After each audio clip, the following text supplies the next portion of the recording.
Hello everyone, welcome to my YouTube channel.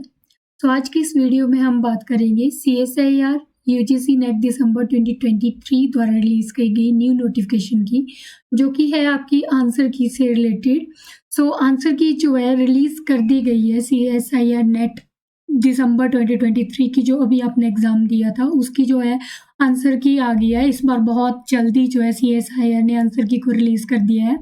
तो जिन भी student ने एग्ज़ाम दिया था वो अपनी आंसर की और अपनी जो रिस्पॉन्स शीट है वो डाउनलोड कर सकते हैं CSIR की वेबसाइट पे जाके।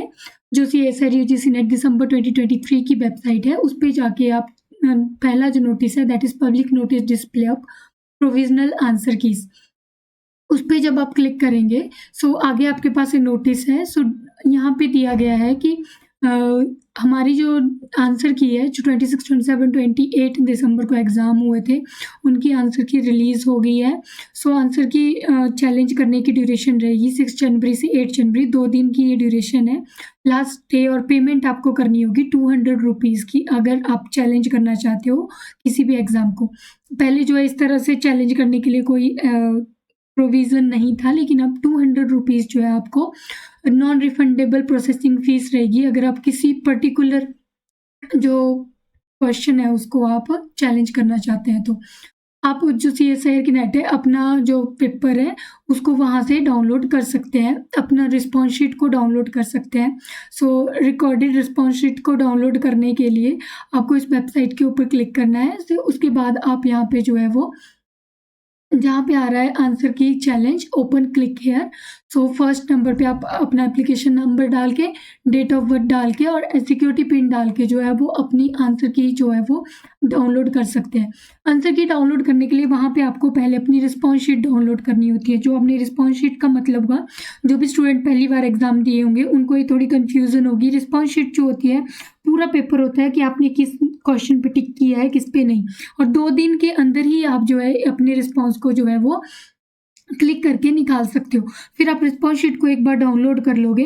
रिस्पॉन्स शीट पे जब आप जाओगे उसके बाद आप क्लिक करना चैलेंज आंसर की पे, तो आप चैलेंज आंसर की पे क्लिक करके अपनी रिस्पॉन्स शीट को डाउनलोड कर सकते हो। इवन आंसर की को भी आप सेव करके रखना, क्योंकि वो आंसर की दोबारा जो है शो नहीं होती है इस तरह से। फाइनल आंसर की आती है जो बहुत लास्ट में आएगी, लेकिन तब आपके पास आपकी रिस्पॉन्स शीट नहीं होगी, इसलिए अपनी रिस्पॉन्स शीट इसी टाइम डाउनलोड कर लेना ताकि आप देख पाए कि कितने आपके जो है आंसर ठीक हो पा रहे हैं। आपको आंसर की में जो कोड दिए होते हैं और आपके क्वेश्चंस में भी कोड होते हैं, तो क्वेश्चन के हिसाब से कोड को मैच करके आपको जो है वो वहाँ पे देखनी होती है आंसर की को। यहाँ पे मैं आपको एक एग्जांपल दूँगी, आपको दिखाऊँगी रिस्पॉन्स शीट किस तरह की होती है और किस तरह से आपको जो है मैच करके अपने आंसर्स को देखना होता है, क्योंकि जिस भी स्टूडेंट ने फर्स्ट टाइम ये एग्ज़ाम दिया होता है उनको ये आइडिया नहीं लगता है कि हमको आंसर की कैसे चेक करनी है। तो मैं कोशिश करूँगी कि आप इस चीज़ को समझ पाएँ। तो यहाँ पे जब मैं एक आपको एग्जांपल दे रही हूँ, ये जो है आंसर की थी, पुरानी आंसर की है। आप इस तरह से जब अपना चैलेंज आंसर की का जो पोर्शन है ऑप्शन उस पे क्लिक करेंगे तो इस तरह से आपके पास जो है चैलेंज आंसर की का ऑप्शन बन के आएगा। यहाँ पे आपके पास सब्जेक्ट दिया हुआ है, क्वेश्चन आईडी दी हुई है, करेक्ट ऑप्शन दिया हुआ है, ऑप्शन आईडी क्लेम्ड।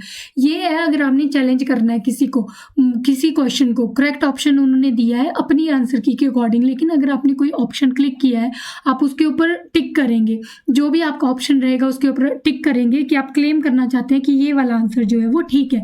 ये अगर आप चैलेंज करना चाहते हैं किसी आंसर को, जो आंसर CSIR ने दिया आपको लग रहा है कि ये ठीक नहीं है, तो आप इस तरह से जो है चैलेंज करके फिर वो आपको पूरी डिटेल देंगे, स्टेप वाइज आप उस तरह से उसको कर सकते हैं।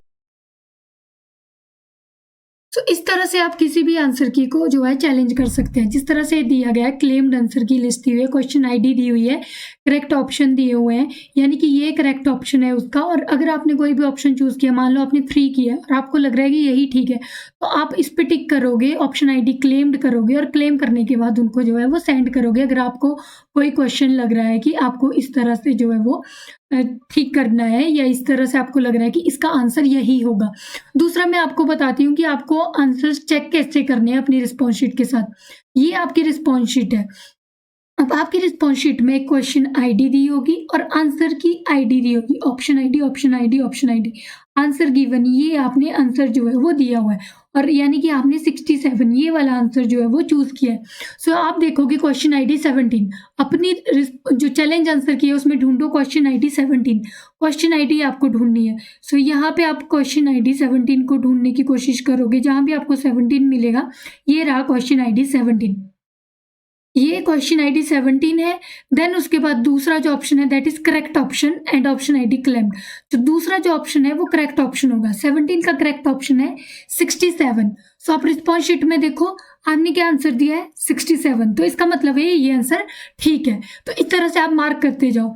नेक्स्ट आप देखो यहाँ पे आपके पास है क्वेश्चन आईडी 1, क्वेश्चन आईडी 1 है और उसके बाद ये वाला आंसर गिवन नॉट अटेम्प्टेड। जो आपने अटेम्प्ट नहीं किया होगा वो सीधा नॉट अटेम्प्टेड आएगा। यहाँ पे देखते हैं क्वेश्चन आईडी 2 है, क्वेश्चन आईडी 2 है और आपने सिलेक्ट किया है answer given ₹11, that is option ID 6, यानी कि आपने चूज किया है ऑप्शन आईडी 6 को। तो अब देखो क्वेश्चन आईडी 2, यहाँ पे ढूंढो क्वेश्चन आईडी 2, क्वेश्चन आईडी 2 को ढूंढने की कोशिश करो। तो हमने क्वेश्चन आईडी 2 जो है यहाँ पे देखा था, क्वेश्चन आईडी 2 12 13 131, आपको इस तरह से ढूंढना पड़ेगा सारे क्वेश्चन। ये रहा क्वेश्चन आईडी 2 जिसका आंसर है 6। अब आप जाके देखो अपने रिस्पॉन्स शीट में, अब आप जब अपनी रिस्पॉन्स शीट में देखोगे question ID 2 answer given option ID 6, तो ये भी ठीक है, यानी कि ये आपका ठीक है। तो जो आपके गलत होंगे वो आप गलत कर देना। और ये ध्यान रखना कि फर्स्ट जो क्वेश्चन है जैसे कि 20 क्वेश्चन 15 क्वेश्चन जितने भी आपने अटैम्प्ट किए वो सेक्शन ए के हैं, उसकी नेगेटिव मार्किंग अलग है, सेक्शन बी की नेगेटिव मार्किंग फिर अलग है, और सेक्शन सी जो अब आपका स्टार्ट होगा तो वहाँ पे आपने देख लेना है, वहाँ पे 1/4 नेगेटिव मार्किंग है और यहाँ पे जो नेगेटिव मार्किंग कम है। तो उसके अकॉर्डिंग आपने अपने मार्क्स गिन लेने हैं कि सेक्शन ए में आपके करेक्ट कितने हो रहे हैं, आपके इनकरेक्ट कितने हो रहे हैं। तो जो करेक्ट हो रहे हैं जितने आपके नंबर बन रहे हैं, इनकरेक्ट को जितनी आपकी नेगेटिव मार्किंग है 0.4 है तो 0.4 से इंटू करके करेक्ट ऑप्शन में से उसको माइनस कर दो। लाइक आपके 10 ऑप्शन जो है वो आपने आंसर ठीक दिए, लेकिन आपके 4 जो है वो गलत है, 4 गलत है, तो जितना आपका नेगेटिव मार्किंग है तो वहाँ पे आप इतने जो है वो माइनस कर देंगे 10 में से। जब आप इतने आप माइनस कर देंगे तो आपके पास इतने मार्क्स जो है वो बन जाएंगे, यानी सेक्शन ए में आपके बन गए इतने। उसी तरह से सेक्शन बी के काउंट करो, सेक्शन सी के काउंट करो और फिर आपके टोटल नंबर जो है वो आपके पास आ जाएंगे।